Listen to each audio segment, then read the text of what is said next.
Jamais, depuis des décennies, le Parlement n'a été attaqué de cette manière. Je sais que les Français peuvent se sentir loin de ces préoccupations qui peuvent concerner exclusivement les députés et les sénateurs. Et pourtant, la manière dont Emmanuel Macron, son gouvernement et sa majorité sont en train de mettre à mal une démocratie parlementaire fondamentale devrait alerter l'ensemble des Françaises et des Français. Ce qui se passe est grave. Hier, nous avons vécu quelques heures au Congrès qui furent des heures édifiantes.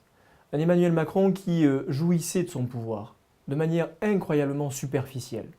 Un Emmanuel Macron qui oubliait au fur et à mesure de ses déclarations qu'il y a une séparation des pouvoirs essentielle entre le pouvoir exécutif et le pouvoir que le peuple a donné aux sénateurs et aux députés.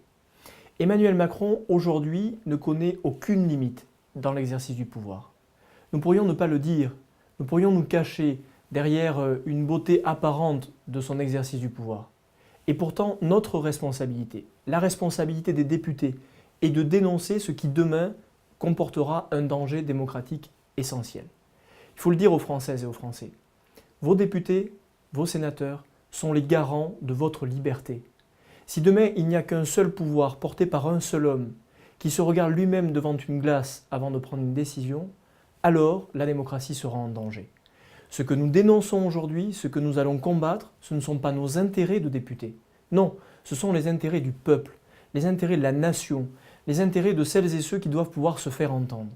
Ce pouvoir est déconnecté, ce pouvoir est arrogant, il n'est pas courageux, il est méprisant.